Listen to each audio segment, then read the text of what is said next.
get heavy after a few. Let me take a sip. Okay. Yeah, that's right. It would be the Nicholas brothers.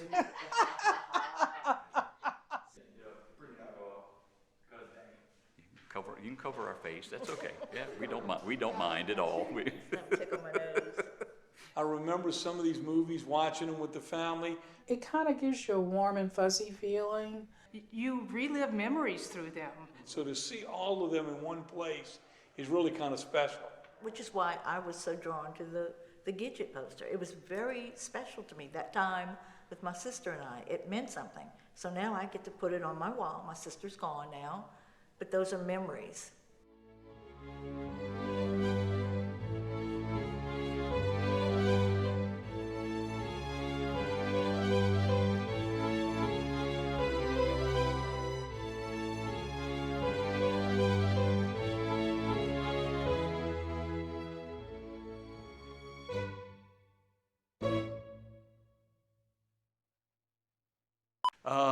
We were on a date. We went through the French Quarter, and we were going, you know how they've got the tables all out in the French Quarter and so forth. So we go down there, and there was a table over to the side, and he had a little stack of posters, movie posters. Now you have to remember, back then they were not that common. I mean, you just didn't walk out and buy a movie poster. Yeah, So it was very unique. It was very unusual. yeah, you to see didn't them. find that anywhere. There were no internet. There was no anything. 45 years ago. I mean, 46 while we were dating. So anyway, they had some posters there. So we go over, and she spies a Gidget, and she's going off. Okay, being a big shot. I said, okay, I'll buy it for you. All right, so okay, I buy the poster. And so we're going, and she's happy, and so I'm happy. And so then later on, I said, okay, I saw several in there that I would like. Okay, because I like a little more action than Gidget. And so we went back, and they weren't there. And so we looked, and we kept going back, and they weren't there. And so we couldn't find them. So we started searching. So we started going. They'd have mall shows over on the coast. Remember, we used to go over to Gulfport. Do they have any movie posters? Because she had one, yeah, and I wanted something. So yeah, it became literally a quest. So we started searching, and that basically started us into movie posters. If it had been easy to find, we probably never would have even looked for it. It would have been just another something along the line. But that developed from that to buying, then buying batches, then buying collections, then having too many, so we had to sell some of them off to pay for more. Then we started becoming a dealer, and then a wholesaler, and then we got a retail store, and then we started helping people with the retail store, and we started talking to other dealers trying to figure out, because there was so much misrepresentation. Everything with no documentation, you had to go out and literally check out when you started to buy something, because you'd get it in and it wasn't what they said it was. So that got us into the research part. When we closed our stores, when we started to learn about movie posters, and that was basically trying to lay the foundation for the hobby. Up to that point, there was no foundation whatsoever. So LAMP, Learn About Movie Posters, we spent the 20-something years basically putting that foundation and fighting the battles to establish that foundation of the hobby of movie posters, collecting movie posters. Hollywood on the Bayou is our personal collection that we started a long time ago, that we've built up and established, documented over 3,000 films made in Louisiana. And we started collecting all we could on it. Then we realized when no one else was really documenting anything about it, 2010 or so, we started doing the books and putting out books. We've written 6 reference books on Hollywood on the Bayou. Yeah, I believe so. I think it's 24 reference books in all between LAMP and Hollywood and Louisiana. But we wanted to establish how much had been done here. Most people do not realize, the filming started all the way back in 1898 here. So bringing that forward and trying to preserve that history, because most of it's being lost, a lot of it. We have posters that we can find no documentation on it at all, but we know by the credits in it that it was done in Louisiana. All the information has been totally lost. So we're trying to preserve that with Hollywood on the Bayou as Louisiana's own area. Movie Poster Archive is the next step. In other words, with LAMP, we've got the basis of the research and so forth. Movie Poster Archive is geared to internationally trying to document and preserve a lot further.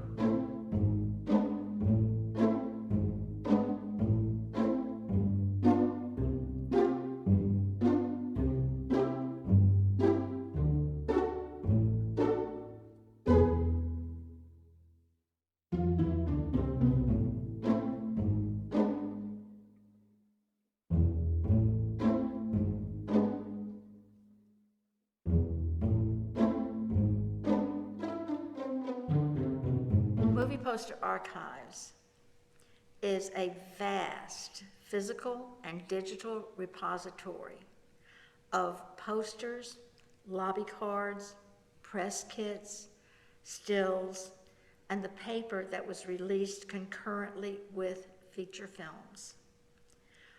We expand occasionally into other areas, but we try to keep to that selection so that we can do a good job of what we do. You know, it's so easy to go down rabbit holes and end up in other areas that it's been a challenge, you know, to just stick to movie posters, but that's what we're doing.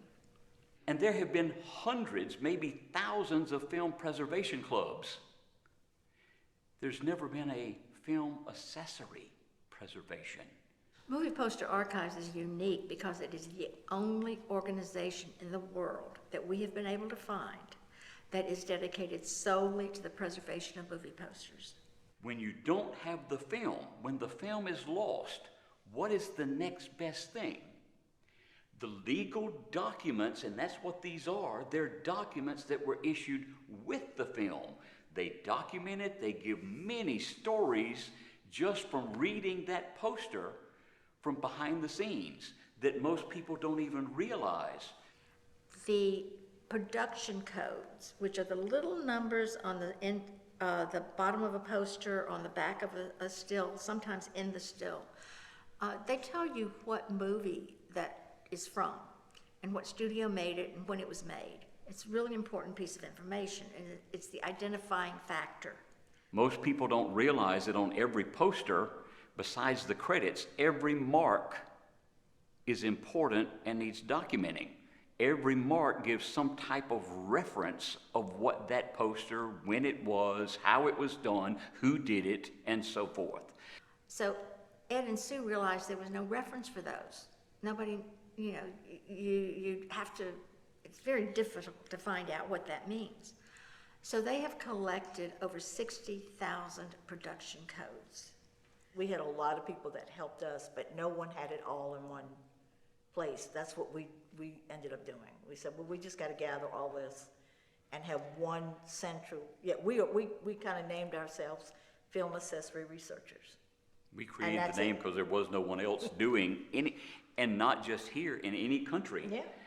Ed and Sue are all about the details, all about the minutia.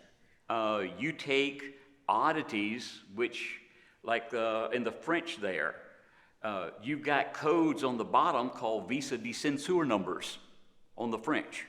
And you can date that poster by that visa de censure number. You talk to a dealer in France and they have no clue what it is.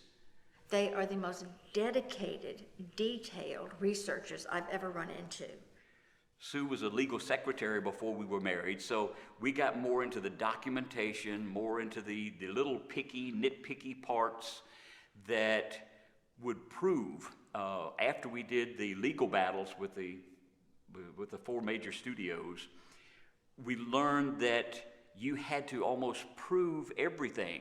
So all these different areas go in proving when it was issued and how it was issued and what it is, because being a paper form like this, it's too easy to create fakes. which we've been involved with some of that. We helped the FBI establish and put one man in jail for many years that was creating, he sold several $1 million worth of fakes that he was having printed up and passing off as originals.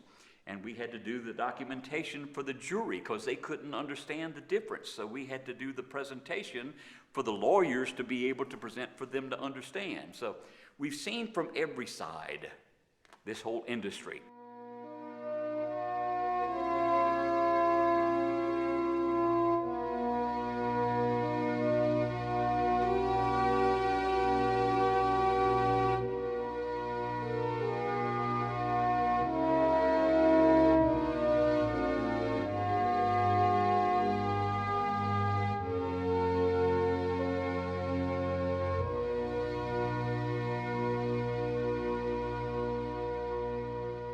Classic Disney posters are my favorite.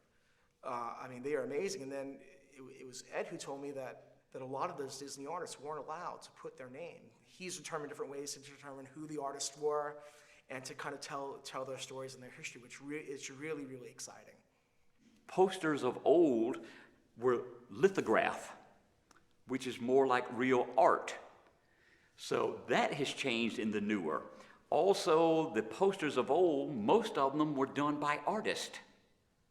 So we've documented, I think, 1,600 different artists, movie poster artists that would specialize. You'll see some of these, they're just like sign art, and some of this artwork is gorgeous. We learned a lot of things dealing with public. But we did learn that they would sit there and reminisce. Oh, We would yeah. have people at the It's park and in the store, just hours, just going through and remembering. Oh, And I love this that's the person, big or I thing, love that. yeah. And we would enjoy that. Yeah. I would love to sit there and talk to people about, well, when I saw this and when I did that, you know, and I love this and my dad loved this person. And I believe you have to know where you've been in order to know where you're going, and to capture all of the different experiences that movies hold is invigorating. It also makes you have fond memories, as I did, of sitting in that movie theater watching Seven Dwarfs and Snow White with my dad. And it kind of gives you a warm and fuzzy feeling, and I like that. I think it brings back when you look around the room and you see movies you saw as a kid. If, you know, my parents aren't with us anymore. I remember some of these movies, watching them with the family. So it gives you that warm and fuzzy feeling. So to see all of them in one place is really kind of special. Especially the Louisiana ones. The local, you'd put out local, and they would remember seeing it filmed or being or in their it. dad may have been in it or around it or things like that, or oh, they saw when it was being filmed down there, and you know. So you see a lot of the positive. You know, I tell you, when I was able to run for lieutenant governor, I was finally, and this is before y'all's time, but as a kid, the bloodiest movie I saw was Bonnie and Clyde. So I finally got to go where they were shot, and there's a marker, and also to the Bonnie and Clyde Museum. What I like about movie posters is that you relive memories through them. So you're not just looking at a poster, you're remembering who you saw that movie with, or where you saw it, or how it related to your life in that point in time, and how it related to history. And I don't know how someone would want to hang a film up on their wall, but that memory, those memories, those feelings, that nostalgia, which is why I was so drawn to the Gidget poster. It was very special to me that time with my sister and I. It meant something. So now I get to put it on my wall. My sister's gone now, but those are memories.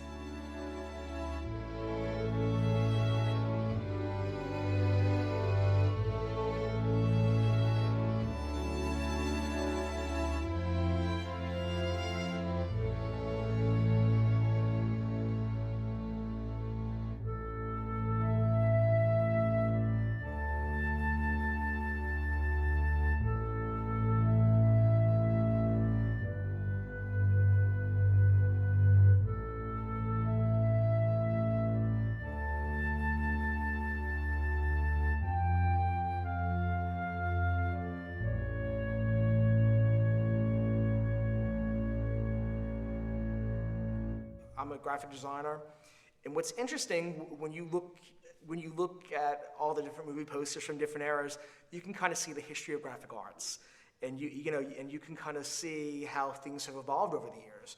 To now, where a lot of movie posters are going to be like a close-up or an action shot or a close-up or a profile of an actor or actresses. Whereas before in the 30s, the 40s, the 50s, and even to the 60s, they were more art-based. Movie posters and arts in general are how we document history.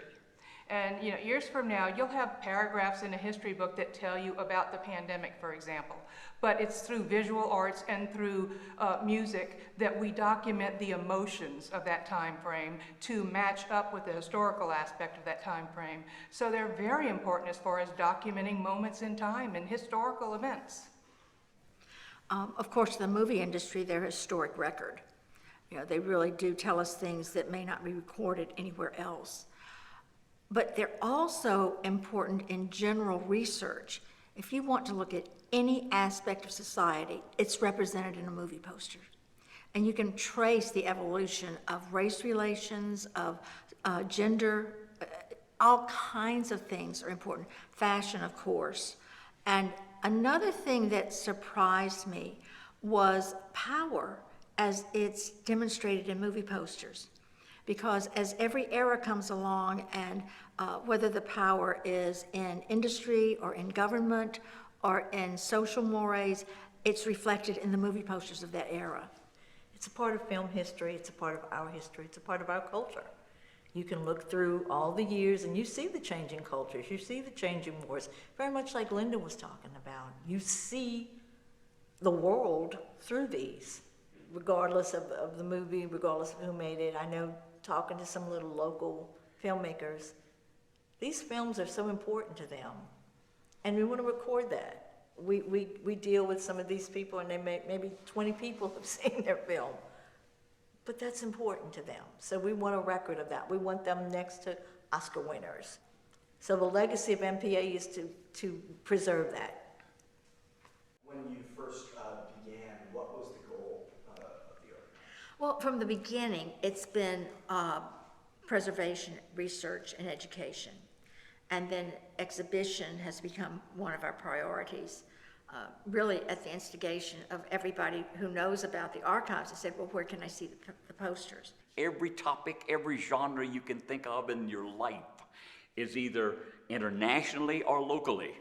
This exhibition absolutely needs to expand into the greater Louisiana area. Having seen the response of people just from this area, even toward films that weren't filmed in St. Tammany, they're connected to all these movies and they don't realize the impact that the film industry has had on the state. And when you look at the impact, it's not just the emotional impact and the connection, it's the economic impact of all the different small businesses, restaurants, all the local businesses that benefit every time a film comes to shoot in a community. There was a long-held perception that movies were only made in New Orleans and that everywhere else was just swamp. Actually, in 2004, 2005, it was right after Katrina, it was 2005, I was part of a delegation to the American film market to inform the industry that there was more to Louisiana than the flooded parts of New Orleans, because that was the perception. We actually took a map of Louisiana and we showed where films were made, and we showed where the water lines were, which was basically I-10, anything south of I-10. And we had over 300 producers inquire about making films in the state from that visit. It was cool. It was a great experience.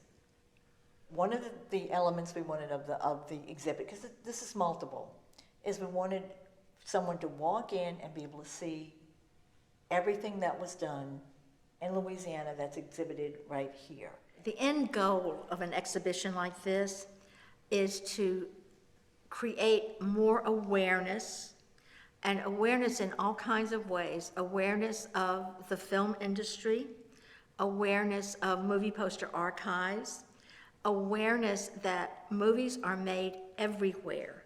Now, obviously, it's really congested in this area, because it is Orleans Parish and it is Baton Rouge, but there were a lot of others. We have several down the Bayou, country here. We do have some out west, and we did have some up north.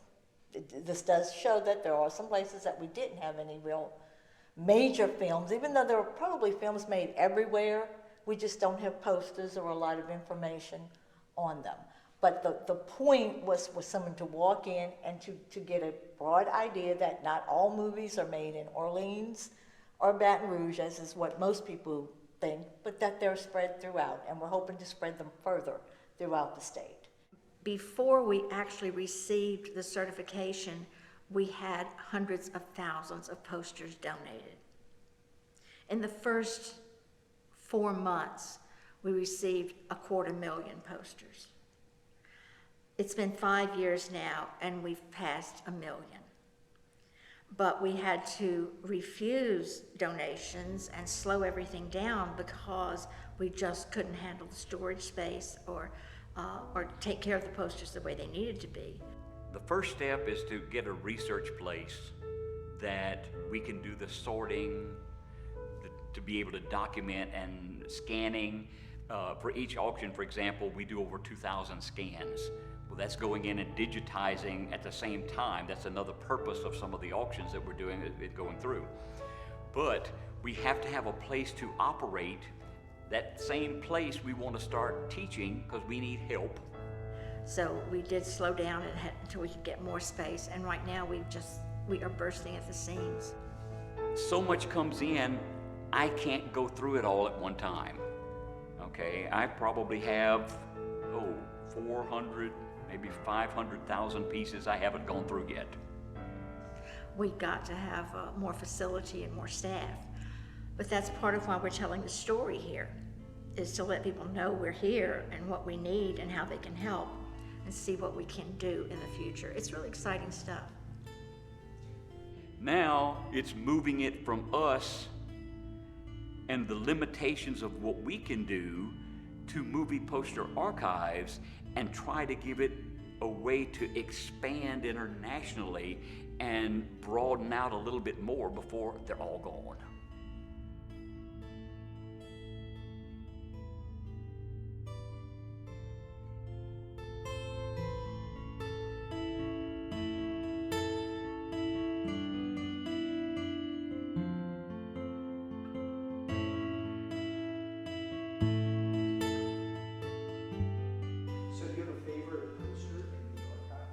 It was the Clint Eastwood movie, Escape from Alcatraz, and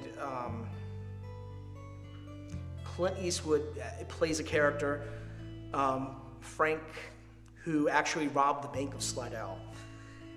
Yeah, I would like to own a movie still of the Nicholas brothers in flight, because that would just invigorate me every single day that I look at it. Seriously. Gator bait, I think, is kind of fun because it kind of encapsulates kind of Louisiana's mystique.